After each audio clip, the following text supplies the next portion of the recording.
बेटी तो पराई होती है। अभिषेक एक कपड़ों की दुकान पर काम करता था।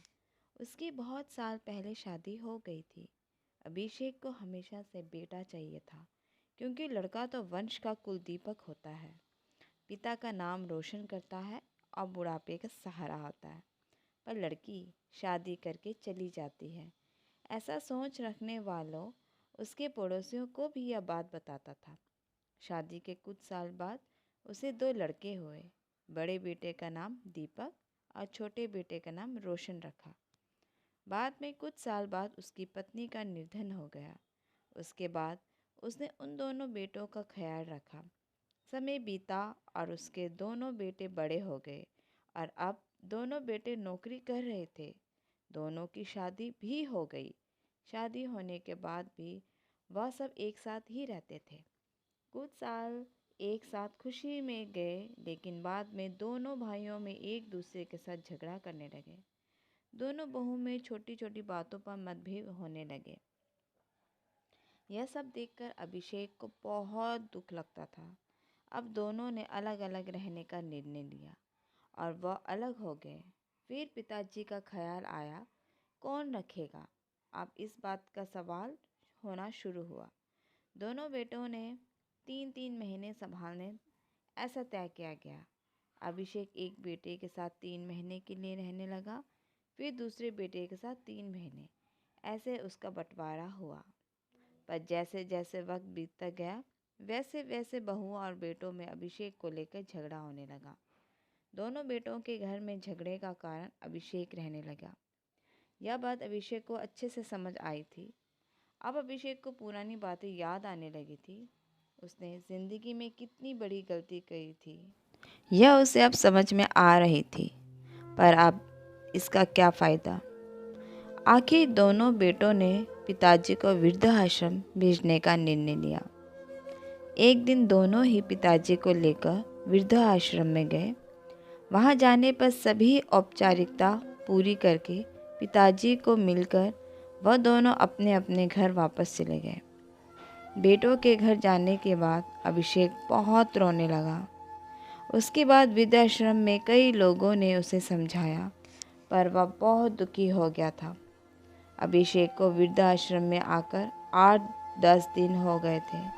वह किसी से भी बातचीत नहीं करता था और एक पेड़ के नीचे बैठा रहता। वहाँ के लोग उसे पूछते थे, पर उसने किसी को भी कुछ नहीं बताया। कुछ दिन में वह एक व्यक्ति से थोड़ा बहुत बोलने लगा। बाद में दोनों की अच्छी दोस्ती हो गई। एक दिन वह दोनों बैठे थे, तब वह व्यक्ति अभिषेक को अपनी कहानी बताने लगा। वह बोला कि मुझे एक ही बेटा है। वह मेरे साथ छोटी छोटी बातों पर झगड़ा करता है। इस बात को मैं बहुत ऊब गया था। इस वजह से मैंने वृद्धाश्रम में रहने का निर्णय लिया। मुझे कभी कभी लगता था कि मुझे बेटे के साथ एक बेटी भी होती तो कितना अच्छा आता। कदाचित आज वह मेरे बुढ़ापे की लाठी बन सकती। उसका बोलना शुरू कर अभिषेक और ज़्यादा दुखी हो गया और वह बहुत गहरे विचार में खो गया। अभिषेक को दुखी अवस्था में देखकर उसके दोस्त ने उससे पूछा, आप क्या सोच रहे हो? अपने सामने देखो। उसके सामने दो व्यक्ति में से एक हमारे वृद्धाश्रम के मालिक हैं। उनका नाम शर्मा और दूसरी उनकी बेटी है, उसका नाम करीना है। वृद्धाश्रम का सारा काम उनकी बेटी संभालती है। शर्मा सेठ जी की एकमात्र बेटी थी। बेटी माँ और पिताजी के बहुत प्यार करती है। उतना ही प्यार वह वृद्धाश्रम के हर एक व्यक्ति से प्यार करती है। अभिषेक सिर्फ उसकी तरफ देखता ही रह गया और मन में और भी ज़्यादा दुखी होने लगा। रात होने लगी थी। हर एक वृद्ध अपने अपने रूम में जाने लगे। अभिषेक भी उसके रूम में जाता है। रात का खाना जल्दी खाकर सब लोग सो जाते हैं। अभिषेक को अपनी पुरानी बातें याद आती है।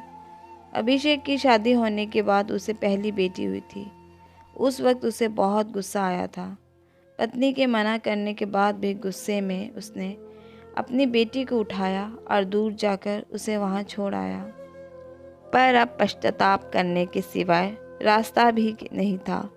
अभिषेक को रात भर नींद नहीं आई। दूसरे दिन वृद्धाश्रम में एक छोटा सा प्रोग्राम था।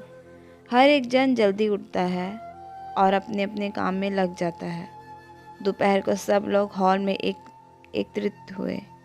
शर्मा सेठ और करीना भी आए हैं वहाँ पर। प्रोग्राम शुरू हुआ था तब सेठ का ध्यान 2-3 बार अभिषेक की तरफ गया। अभिषेक उनको बहुत उदास बैठा हुआ दिखा। उनको लगा कि शायद उसकी तबीयत अच्छी नहीं होगी।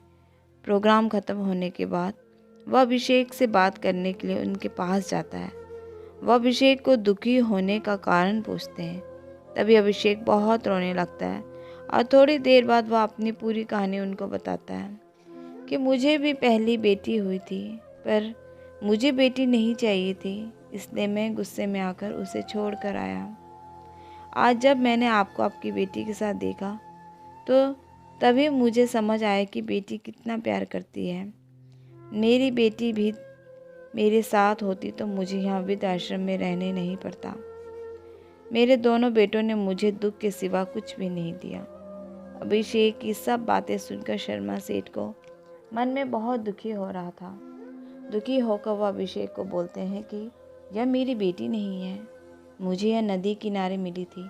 मैं उसे घर ले आया और बहुत प्यार से बड़ा किया। मैं और मेरी पत्नी इससे बहुत प्यार करते हैं और हम दोनों में से उतना ही प्यार ये भी करती है। पूरी कहानी सुनने के बाद अभिषेक बोलता है कि मैंने मेरी बेटी को भी नदी के किनारे मंदिर के पास छोड़ा था। यह सुनकर शर्मा जी को थोड़ा गुस्सा आया और वह वहाँ से निकलने ही वाले थे। तभी उसी वक्त वह अभिषेक सबको पूछते हैं, आपकी बेटी का बर्थ मार्क वगैरह आप बता सकते हो क्या? अभिषेक ने तुरंत जवाब दिया, हाँ बता सकता हूँ। उसके बाएं हाथ पर और पैर पर एक एक उंगली ज़्यादा थी। यह जवाब सुनकर शर्मा सेठ को विश्वास होता है कि करीना उसकी ही बेटी है। यह सब सुनकर कैलाश सेठ वहाँ से चला जाता है। वह चले जाने पर करीना वहाँ पहुँचती है और वह अभिषेक को बोलती है कि मैंने आप दोनों की पूरी बात सुन ली है। आपने मेरे बारे में जो भी कहा वह सुनकर मेरा मन बहुत दुखी हुआ। एक पिता खुद की बेटी के बारे में ऐसा निर्णय कैसे ले सकते हैं? यह सुनकर मुझे बहुत बुरा लगा। आपने जो भी किया वो बहुत गलत था। आपने मुझे बेटी बोलने का अधिकार खो दिया है। मैं आपकी बेटी होकर भी आप मुझे रास्ते पर छोड़ गए और मैं इनकी बेटी ना होते हुए भी इन्होंने मुझ पर जान निछावर कर दिया। इसलिए वही मेरे सच्चे पिता हैं। आप इस वृद्धाश्रम में रह सकते हैं, पर आज आपने उनके सामने जो बोला है वह फिर कभी ना उनके सामने बोलिएगा, क्योंकि आज तक मैंने उनको इतना दुखी कभी नहीं देखा जितना आज। इतना बोलकर करीना वहाँ से चली गई। अभिषेक शुभ आंखों में आंसू लाकर उसकी तरफ देखता रह गया और अपने नसीब को दोष देता रहा। दूसरे दिन सुबह किसी को भी न बताते हुए अभिषेक वृद्धाश्रम छोड़कर चले गए।